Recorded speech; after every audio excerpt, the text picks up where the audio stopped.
నమస్తే, welcome to story board. 2014 ఇప్పటి నుంచే సర్వం సిద్ధం చేస్తున్నారు. సంకీర్ణ ప్రభుత్వాలే కీలకంగా మారిన కాలంలో భవిష్యత్ కేంద్ర కూటమి ఎవరిదన్న వాదనలు ఇప్పటి నుంచే మొదలైపోయాయి. 2014 తర్వాత కేంద్ర పీఠమెక్కేది యూపీఏ 3నా, ఎన్డీఏ 2నా, లేక ఈ రెండూ కాదని థర్డ్ ఫ్రంట్ వస్తుందా? మూడో కూటమికి ముగ్గేస్తున్న ములాయం ప్రయత్నాలు ఎంతవరకు సక్సెస్ అవుతాయి? ములాయం ముగ్గులో పడేదెవరు? ఈ రాజకీయ ఎత్తుగడలు కొత్త కూటమికి బాటలేస్తాయా, లేక పాత కూటమిలే సక్సెస్ అవుతాయా? ఈ అంశాలపై వాళ్ళ స్టోరీ బోర్డ్.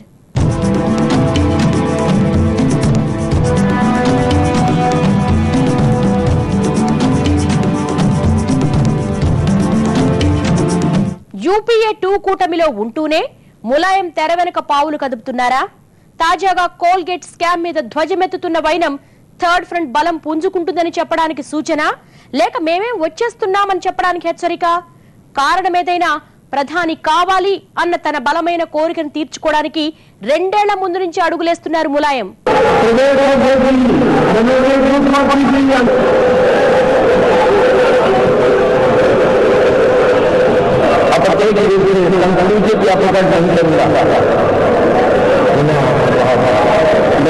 ఇక్కడి నుంచే ములాయం తన చిరకాల కోరిక నెరవేర్చుకోవడానికి అడుగులు మొదలుపెట్టారు.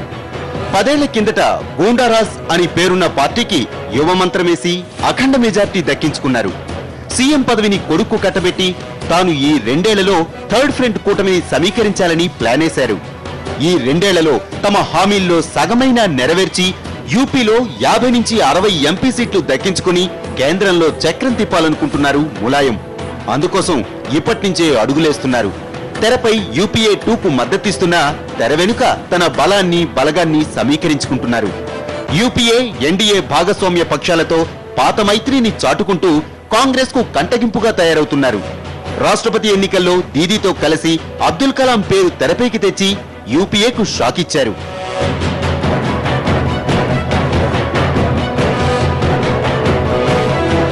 ఇప్పుడు ఏకంగా కోల్ స్కామ్ లో ప్రధానినే ఇరుకును పెడుతూనే థర్డ్ ఫ్రంట్ ను బలపరుస్తున్నారు.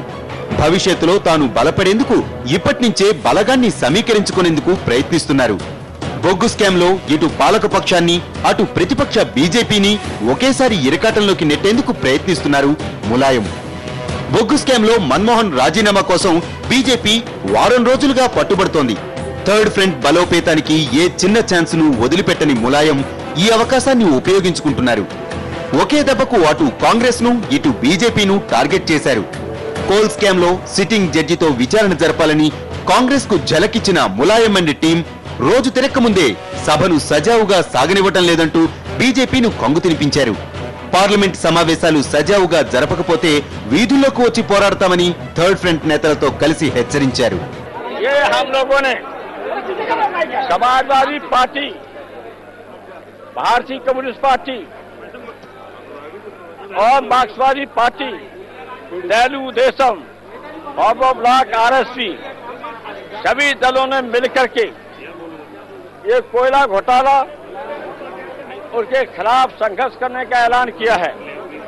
हमारी मांग है सभी दलों के नेताओं की, पार्टी की, कि ये सुप्रीम कोर्ट के वर्तमान जज या सीबीआई से कांग्रेस सरकार जांच कराए.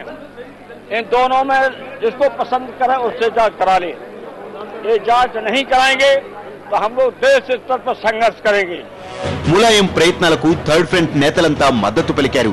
CPI, CPM, RSP, Forward Bloc, BJP, TDP, Anna DMK నేతలంతా కలిసి ముక్తకంఠంతో పాలక ప్రతిపక్షాల మీద ధ్వజమెత్తారు.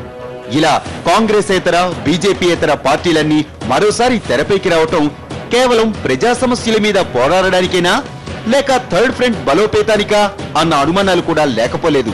ముందున్న ముసళ్ల పండక్కు ఇది మేలి మలుపన్నది రాజకీయ విశ్లేషకుల అభిప్రాయం. మూడో ఫ్రంట్ ప్రత్యామ్నాయం కావడానికి దానికి సంబంధించిన ప్రయత్నాలను ఇప్పుడున్న రాజకీయ సంక్షోభంలో ప్రతి రాజకీయవేత్త, భవిష్యత్తు గురించి ఆలోచించేవాడు చేయవలసిన కర్తవ్యమే చేస్తున్నారు. థర్డ్ ఫ్రంట్ అనేది ఆవిర్భావం కావాలి. దానిలో యూపీఏ నుండి ఆ తర్వాత ఎన్డీఏ నుండి ఆరోగ్యకరమైన రాజకీయాలు గల వాళ్ళు, దేశ భవిష్యత్తు గురించి ఒక దార్శనికత గలవాళ్ళు వచ్చి ఒక కార్యక్రమాన్ని ఆధారం చేసుకొని అందులో లెఫ్టిస్టులను కూడా కలుపుకొని అందరూ దేశ భవిష్యత్తు కొరకు ఒక మార్గాన్ని కనిపెట్టి ముందుకు వచ్చేటువంటి అవకాశాలు కనపడుతూ ఉన్నాయి. వాటిని ప్రోత్సహించడం మంచిది. సెంట్రల్ పాలిటిక్స్ లో చక్రం తిప్పి ప్రధాని అవ్వాలన్నది ములాయం చిరకాల కోరిక. తాను గతంలోనే ప్రధాని అయ్యే అవకాశం వచ్చినా లాలూ వల్లే ఆ ఛాన్స్ మిస్ అయ్యానని తరచూ చెప్పే ములాయం మాటల్లో అర్థం ఇదే. అందుకే ఇప్పటి నుంచే థర్డ్ ఫ్రంట్ బలోపేతానికి పావులు కదుపుతున్నారు. 3 దశాబ్దాలుగా మన దేశాన్ని ఏలుతోంది సంకీర్ణ ప్రభుత్వాలే. 1989లో ఎన్టీఆర్ మొదటిసారిగా కాంగ్రెసేతర వ్యక్తిని ప్రధానిని చేయటంలో కీలక పాత్ర పోషించిన నాటి నుంచి కాంగ్రెస్, బీజేపీలకు ప్రత్యామ్నాయ రాజకీయ శక్తులుగా ఎదిగేందుకు ఎన్నో రాజకీయ ప్రయత్నాలు కొనసాగాయి. 2007 రాష్ట్రపతి ఎన్నికల టైంలో ప్రాంతీయ పార్టీలన్నీ థర్డ్ ఫ్రంట్ గా ఏర్పడినా జయలలిత ఆదిలోనే హంసపాదు వేయడంతో వెనుదిరగాల్సి వచ్చింది.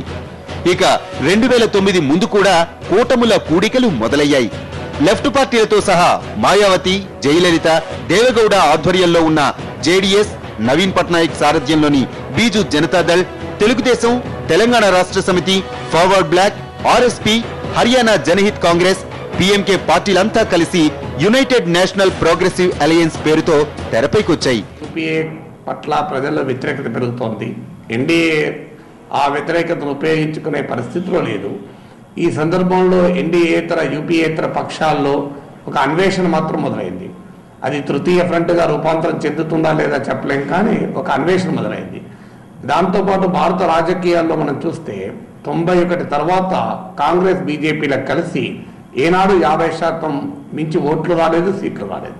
అంటే థర్డ్ ఫ్రంట్కి ఎప్పుడు కూడా ఒక ఆబ్జెక్టివ్ కండిషన్స్, అంటే అవకాశాలు ఎప్పుడు ఉన్నాయి. అయితే దానికి ఉన్న లోపాలు ఏంటంటే ములాయం లాంటి అవకాశవాదులు ఉన్నారు. ములాయం ఒక్కడే కాదు, థర్డ్ ఫ్రంట్లో చేరగలిగేటువంటి చిన్న పార్టీలు, ప్రాంతీయ పార్టీలు అనేకం అవసరానికి తగ్గట్టు ఏ గూట్లోనే చేరగలుగుతాయి. ఒక స్థిరమైనటువంటి రాజకీయ విధానాలు లేవు, ప్రత్యామ్నాయమైనటువంటి ఆర్థిక విధానాలు లేవు.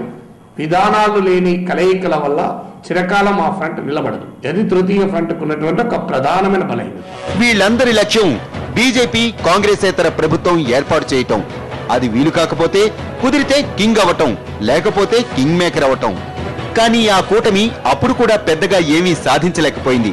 దీంతో ఇప్పుడు మరోసారి ఈ పార్టీలను కూడగట్టుకుని ప్రధాని అయిపోవాలని చూస్తున్నారు ములాయం.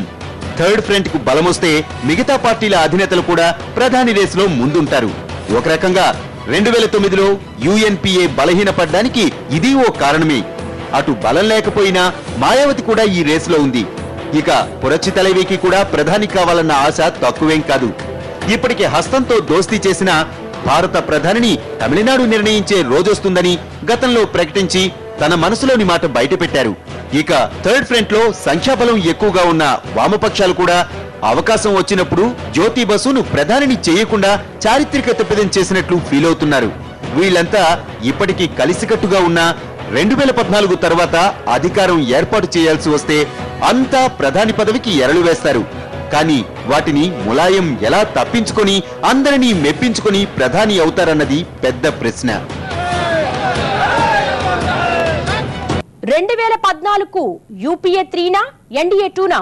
వివరాలు బ్రేక్ తర్వాత చూద్దాం.